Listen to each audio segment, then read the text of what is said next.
What's going on?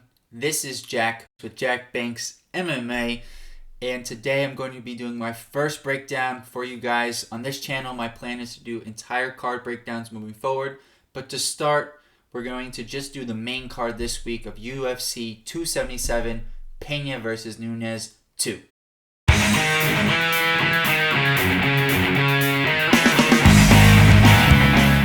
Our first fight on the main card is Magomed Ankalaev taking on Anthony Smith.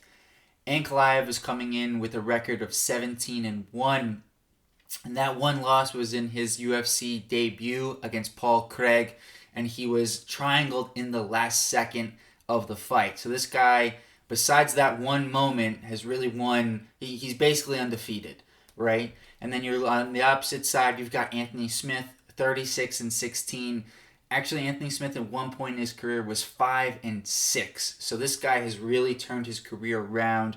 You guys obviously remember him from some of the big fights against John Jones, Glover Teixeira, Alexander Gustafsson, and Smith, after kind of taking a few steps back in the light heavyweight division, finally now has an opportunity to stake his claim and get right back into that title picture with a win against a guy like Ankalaev.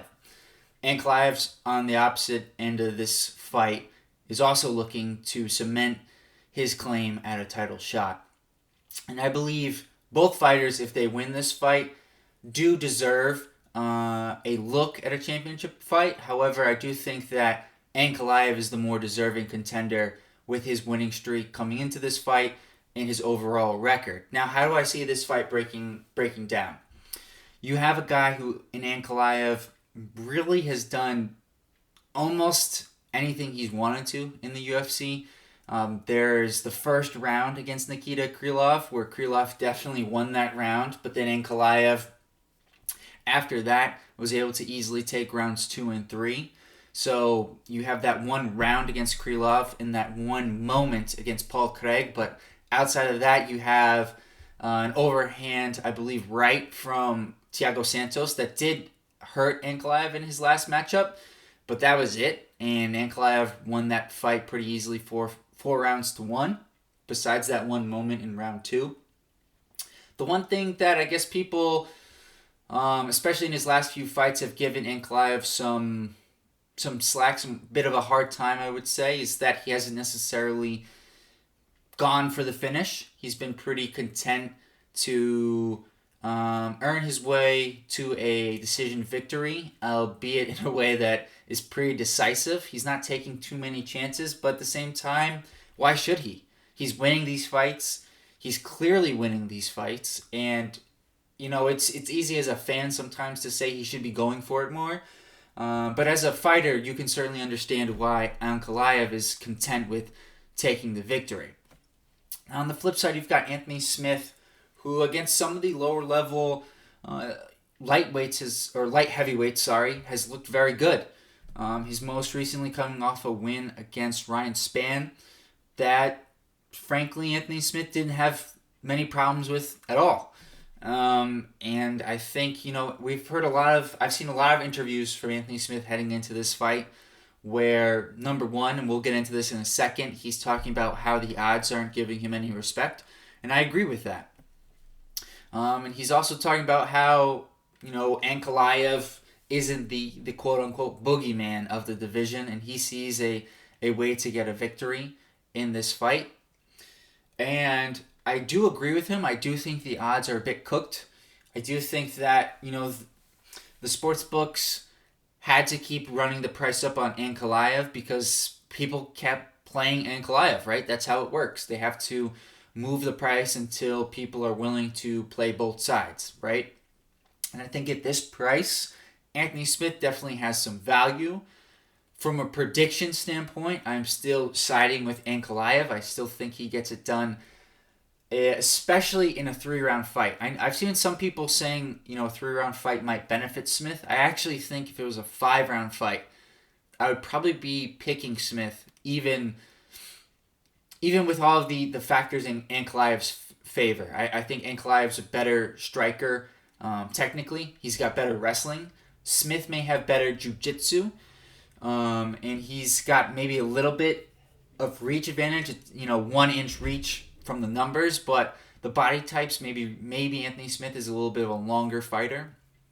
But outside of that, it's hard for me to find too many ways for Smith to get a win, especially in a 3-round fight. The prop I really like, though, on this fight from a betting standpoint is over 2.5 rounds. Right now, I've seen it at -140, and that is something I'm going to be looking to play. But from a prediction standpoint, the pick in this matchup is Magomed Ankalaev. We've got another matchup with title implications, this time at the flyweight division with Alexandre Pantoja taking on Alex Perez. And I do think that Pantoja definitely has a more clear ask, and deservedly so, to get a title shot after this. Perez's last fight was for the title against Figueiredo. And I do think Pantoja has kind of been a bit unlucky in terms of when he's fought and when the title fights have taken place. Because if you look at his resume, he's a guy who really deserves and has deserved a title shot. He's that good. Everyone knows about the wins over Brandon Moreno. He's had very close fights with Figueiredo and Ankalaev, and he's beaten pretty much, the rest of the top echelon, the top fighters in the flyweight division. Manel Kape. I know he's coming off a crazy fight with Matt Schnell. I know people talk about his chin, but still a quality fighter, a quality win for Pantoja. So I do think with a win over Perez, depending on what happens with Figueiredo, Pantoja really could secure himself a title shot. Now Perez, he's coming off nearly, I believe, 2 years at this point off. And he's had a number of fights booked and then canceled, unfortunately for him. Everyone knows about the leg kicks. And this is a fight that, to be honest with you guys, I don't have the best read on. I will admit. Both guys are very similar size. Pantoja has a bit of a reach advantage, 2.5 inches from Tapology. Height is about the same. So, it's hard to and the better striker seems to be Perez from what I've seen on tape, especially with his ability with the leg kicks. But the better grappler definitely, in my opinion, is Pantoja. And I think that the striking gap isn't so significant. And so with that being said, I do think Pantoja is going to be my pick this weekend at UFC 277. I'm not sure if I'm going to bet him or not. At this point, I think I need to do a deeper dive into both guys. But the odds, I believe last time I checked, Pantoja was around a -160, -170 at most, with Perez coming back at around plus 130, plus 140. But I think Perez's number, from what I remember, has been coming down a bit. So it's something where I may wait, because I think I'm siding with Pantoja in this fight, just with his activity, the amount of time it's been for Perez. And Pantoja's fought the elite of the elite. Perez has fought a few of them, but not the same quantity, I would say, as Pantoja. So Alexandre Pantoja is my pick for UFC 277. We have a fight at the heavyweight division that should be fireworks for as long as it lasts. Having said that, I do think we will get a bit of a feeling out process. Both guys like to start slow, but then at some point they will start exchanging, and I do think this finishes in the first round. And this fight is, of course, Derrick Lewis versus Sergey Pavlovich in the heavyweight division. This is a very, very intriguing matchup. Lewis opened as the slight favorite. I believe the number was around -125, -130, with Pavlovich coming back anywhere from plus 100 to as much as plus 110. So let's break it down a little bit here. You have Derrick Lewis, 26-9, 37 years old, 6'3". He tends to come in at the heavyweight limit around 265, 266, and 79 inches of reach. Lewis is the veteran here. He's been around. He's fought the who's who of the heavyweight division. He's had a title fight, and he's fought many of the recent title holders, whether that's Ngannou, Cormier, obviously. He fought, Gane didn't win the title, but he fought for the title. So Lewis has been right there at the top of the division for a number of years of the recent past. Pavlovich, on the other hand, is looking to break in to that upper tier of the heavyweight division. He's coming off his first fight in about 2 years against Sergey, or not Sergey, Shamil Abdurakhimov, excuse me. And Pavlovich was a big favorite in that fight, and he looked like a big favorite, which was good to see, right? If you're going to be a big favorite and it's a close fight, it's a bit concerning moving into the next one. But if they play out as the odds would suggest, it does give me a little more confidence moving into the next fight. Now, Pavlovich is 15-1. He's 30 years old, so he's 7 years the junior to Derrick Lewis. He's 6'3" and 254, so a little bit lighter. But the big difference is the reach, 84 inches. So he's got a 5-inch reach advantage. At the heavyweight division, 5 inches is probably closer to 1 to 2 inches in, let's say, a smaller weight division like flyweight or bantamweight. Maybe a bit more than that. I take that back. It is going to be significant, but at the same time, 5 inches, at a smaller weight class would be kind of monumental or a larger difference than I think this will play out to be. I think maybe this is getting a little bit more weight given to it than it deserves. Pavlovich, I do think, if there were to be grappling, would have the advantage against Lewis. Lewis doesn't want to grapple. I don't think either fighter will really want to grapple. I only see that happening if Pavlovich gets rocked in the first round. But I gotta say, this fight feels to me like a passing of the torch moment, if you will, where Pavlovich is on the way up. Lewis, while he did get Daukaus in a fight that is kind of similar to this one, I don't think lightning strikes twice. I do think there's a big difference between Chris Daukaus and Sergei Pavlovich, and that difference is the size of the two fighters. Daukaus, as Curtis Blades said, could be fighting at light heavyweight. Maybe not, but he's definitely a smaller heavyweight. Pavlovich is not. Pavlovich is a legit heavyweight, and I do think that's going to matter in the matchup this Saturday at UFC 277. I think Pavlovich gets it done. I'm not sure if he gets it done in round 1 or round 2, but I do think a finish is going to happen here. To me, this is, as much as I love Derrick Lewis, I've picked Derrick Lewis in the majority of his recent fights, except for Tuivasa and Gane. So I guess that's not too many of fights, but still, I really like Derrick Lewis. I love his ability to find that knockout shot. I just think at this point in his career, he's started to rack up a number of knockout losses, and it's time for the new wave of the heavyweight division, which in this case is Sergei Pavlovich. He's my prediction. He's also going to be my bet, one of my bets on the main card for this weekend. I also think that prop under 1.5 rounds makes sense. It's definitely not going to decision, so I don't know what the number is on that, but maybe that's a parlay piece as well. I shouldn't say definitely. You never know with MMA, but if I were to lean one direction, I would say fight does not go to decision is a bet I would make. Moving on. This is my favorite fight on the card. The UFC Interim Flyweight Championship is on the line, and we have KaraFrance taking on Brandon Moreno in a rematch that will decide the UFC Interim Flyweight Championship. Now, let's see the tail of the tape. So on one side, you've got KaraFrance from New Zealand with a record of 24-9 at 29 years old, standing 5'4", with 66.5 inches of reach. Now, on the flip side, you have the former champion Brandon Moreno from Mexico with a record of 19-6-2.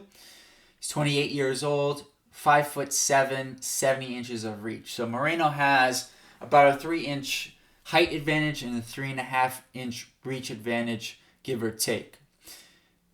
I think that matters. I really do. In a fight that I do anticipate will remain on the feet, I think Moreno having that reach advantage is going to play into his hands.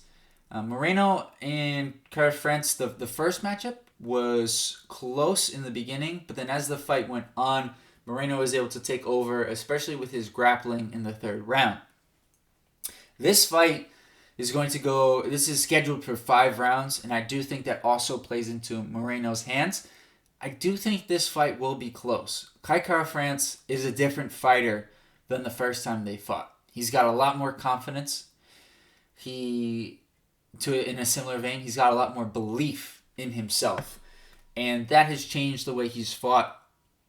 And if you didn't believe it after the Garbrandt fight, I think you have to after the Askarov matchup, where he was able to rally as the fight went on. And that second round was amazing.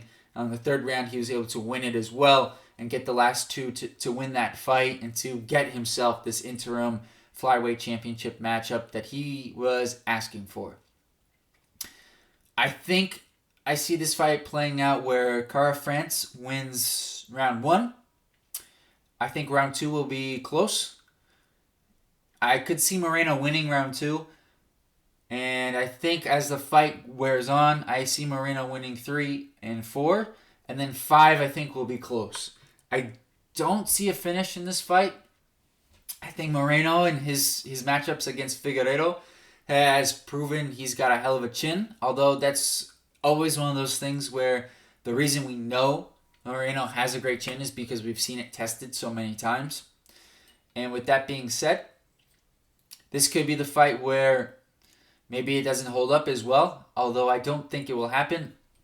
Figueiredo is definitely the most powerful flyweight we have seen. KaraFrance has power, but it's not at the same level as Figueiredo. He is faster than Figueiredo, but I do think Moreno, switching his camps from Entram Gym to work at Glory Fitness with James Krause and the flyweights they have over there in Tim Elliott to get some of that veteran, that experience from him, but also the boxing with Jeff Molina, I really think is going to help him prepare for this matchup against KaraFrance. Moreno did beat him the first time around. He's the slightly younger fighter, and usually the younger fighter, although in this case with it being a year difference, I really don't think matters, but to finish the statistic, usually the younger fighter wins the rematch. I do think that will play out here. Moreno is my pick. Moreno I will also be playing a small bet on. Not too heavy though, because I really do respect KaraFrance's ability to do damage on the feet. So I'm leaning Brandon Moreno. I think he wins this fight. I think he gets the interim flyweight championship back. And I think this leads to a rematch for Moreno against Pantoja and not Figueiredo. I think Figueiredo's days at flyweight are numbered, but we will see. The main event of the evening, we have Julianna Peña taking on Amanda Nunes in the rematch for the bantamweight, the women's bantamweight title, in what was one of the biggest upsets of UFC history. Not a lot of people were giving Julianna Peña much of a chance, myself included. I believe at the time I didn't even bother doing the tape study. I just put in Nunes as the winner. And a lot of that was based off of, for myself, and I know a lot of other people saw Peña coming in, getting a title shot. But at the time, it didn't necessarily seem deserved. She had a win over Sarah McMahon, who wasn't, Sarah McMahon's solid, but she was an older fighter. Wasn't necessarily at the height of McMahon's career. And before that, Peña had lost to Jermaine Durandam. I'm having trouble with her name there. Excuse me, guys. But you get the point. And those were her only 2 fights in the previous 2 years. So it's not like Peña was very active. And frankly, not a lot of people were giving her a shot. Except for Julianna Peña, who the entire lead up to that fight told everyone exactly what she was going to do, and then went out and did it. So we have to give Julianna Peña a lot of credit for what she was able to do in that fight. She said she was going to grapple. She was going to make it dirty. She was going to make it ugly, turn it into a scrap. And she was going to tire out Amanda Nunes. And she said no one's brought the fight to her. And in many ways, she was right. A lot of people in their fights against Nunes previously were afraid, it seemed like. And Peña definitely was not. And she will certainly not be in this rematch. So let's get into the tail of the tape a little bit here. We have Peña at 11-4, 32 years old, 5'6", and 69 inches of reach. Nunes, 21-5, 34 years old, 5'8", and the same reach. Nunes is also still the UFC women's featherweight champion, although that division, there's not much to it, let's just say. So technically this is still a champion versus champion matchup. Now to me, this fight comes down to one question, and that is, how do you see this matchup? Now, full disclosure, guys, I've not been a UFC fan from the beginning. I definitely came in more around the John Jones era, and then really got in with the Conor McGregor era. And then since 2019 or so, I've been watching most cards since then. So I've had to go back and really learn my UFC history, and I'm still doing so, and really appreciate any education I can get from some of you fans who've been watching from, the beginning. With that being said, this fight, to me, reminds me of two previous championship rematches. And the question that I'll present to you guys is, which one do you think it is more? The first one is Matt Serra versus GSP, Georges St-Pierre. And similarly, not a lot of people, pretty much no one, was giving Matt Serra a chance in the first fight. And Matt Serra went out and he shocked the world, and he was able to finish Georges St-Pierre. Now in the rematch, Serra was still a big underdog, but nowhere near as big as he was in the first fight. And Georges St-Pierre was able to get the victory in the rematch. The other fight that I'd like to bring to your attention is Renan Barão versus TJ Dillashaw. And in that fight, TJ Dillashaw was a big underdog going into the matchup the first time. And he was able to get the victory in that fight. Dillashaw, in the rematch, however, and this is different than the GSP versus Serra matchup, Dillashaw was the favorite the second time against Barão. And I think the question becomes, is this Dillashaw versus Barão, or is this Serra versus GSP? And I think, unfortunately, the answer is probably somewhere in the middle. With that being said, though, I think this is closer to Dillashaw versus Barão than it is Serra versus St-Pierre. So, with that being said, my pick in this fight, especially because I don't agree with where the odds are, is Julianna Peña. I didn't believe it going into the first fight. I think I have to now, and at plus 200 to plus 220, depending on which site you're looking at, I think there's a lot of value in Julianna Peña in a matchup that I think this time, sure, you could still justify Nunes being the favorite, but anything more than minus 150 seems like way too much going on the Nunes side. So my pick and my bet in this fight is Julianna Peña. Let me know what you guys think of all the predictions on the main card. What do you think of the main event prediction here, and how I can help you guys moving forward with your predictions and your bets. Thanks for tuning in. See you next week.